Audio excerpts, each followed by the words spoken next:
Wednesday, from the steps of Lincoln Memorial in Washington, D.C., Dr. Martin Luther King Jr. delivered one of the most memorable speeches in American history. Many had marched together, holding hands, singing, "We shall overcome."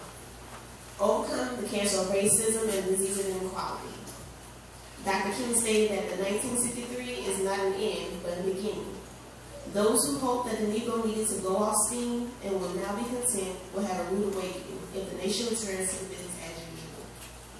There will be neither rest nor tranquility in America until the Negro is granted his citizenship rights.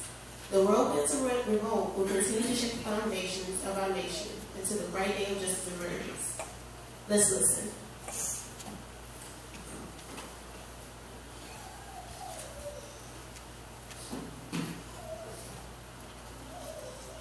I am happy to join with you today in what will go down in history as the greatest demonstration for freedom in the history of our nation. 50 years ago, a great American, in whose symbolic shadow we stand today, signed the Emancipation Proclamation. This momentous decree came as a great beacon light of hope to millions of Negro slaves who had been seared in the flames of withering injustice. It came as a joyous daybreak to end the long night of their captivity. But 100 years later, the Negro still is not free. 100 years later, the life of the Negro is still sadly crippled by the manacles of segregation and the chains of discrimination. 100 years later, the Negro lives on a lonely island in poverty in the midst of a vast ocean of material prosperity. 100 years later, the Negro is still languishing in the corners of American society and finds himself in exile of his own land. So we have come here today to dramatize a shameful condition.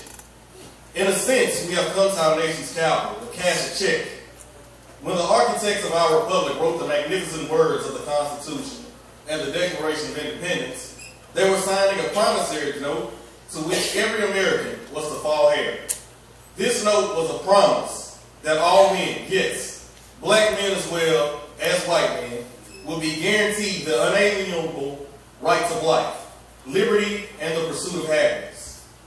It is obvious today that America has defaulted on this promissory note insofar as her citizens of color are concerned. Instead of honoring this sacred obligation, America has given the Negro people a bad check.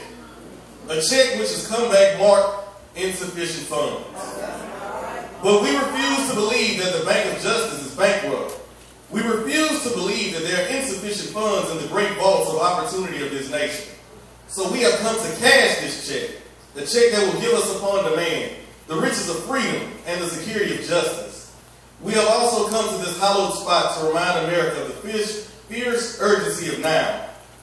This is no time to engage in the luxury of cooling off or to take the tranquilizing drug of gradualism. Now is the time to make real the promises of democracy. Now is the time to rise from the dark and desolate valley of segregation to the sunlit path of racial justice. Now is the time to lift our nation from the quicksands of racial injustice to the solid rock of brotherhood. Now is the time to make justice a reality for all of God's children. It will be fatal for the nation to overlook the urgency of this moment. This sweltering summer of the Negro's legitimate discontent will not pass until there is an invigorating autumn of freedom and equality. 1963 is not an end, but a beginning. Those who hope that the Negro needed to blow off steam and will now be content will have a rude awakening if the nation returns to business as usual. There will be neither rest nor tranquility in America until the Negro is granted his citizenship rights. The whirlwinds of revolt will continue to shake the foundations of our nation until the bright day of justice emerges. But there is something that I must say to my people who stand on the warm threshold which leads into the palace of justice. In this process of gaining our rightful place, we must not be guilty of wrongful deeds. Let us not seek to satisfy our thirst for freedom by drinking from the cup of bitterness and hatred. We must forever conduct our struggle on the high plane of dignity and discipline. We must not allow our creative protest to degenerate into physical violence. And again, we must rise to the majestic heights of meeting physical force with soul force. The marvelous new militancy, which has engulfed in the Negro community, must not lead us to a distrust of all white people. For many of our white brothers, as evidenced by their presence here today, have come to realize that their destiny is tied up within our destiny. They have come to realize that their freedom is inextricably bound to our freedom. We cannot walk alone.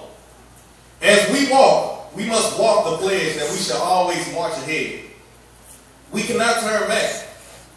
There are those who are asked the devotees of civil rights, when will you be satisfied?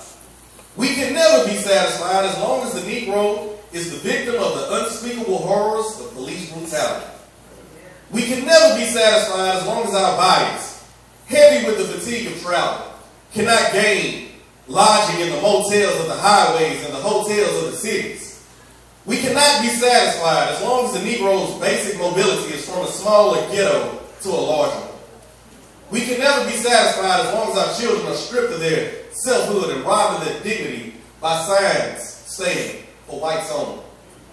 We cannot be satisfied as long as a Negro in Mississippi cannot vote and a Negro in New York believes he has nothing to vote for.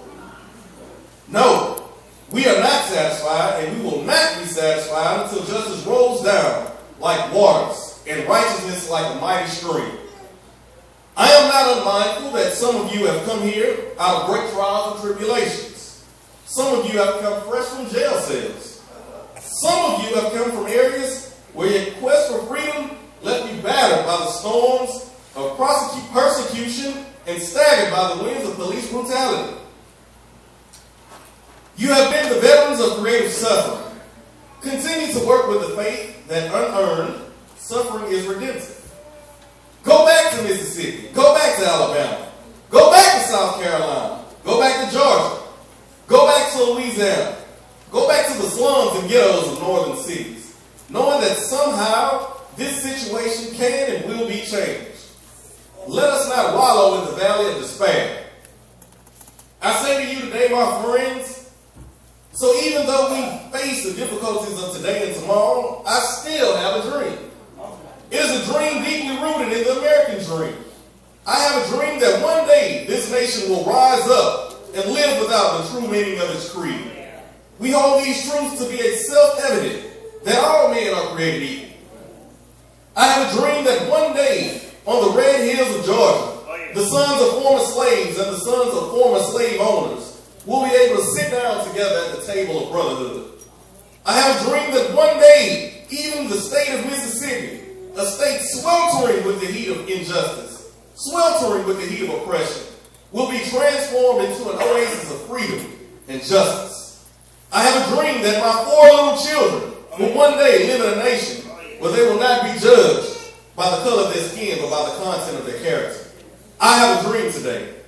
I have a dream that one day down in Alabama, with its vicious racists, with its governor having his lips dripping with the words of interposition and nullification, one day right here in Alabama, little black boys and black girls will be able to join hands with little white boys and white girls as sisters and brothers.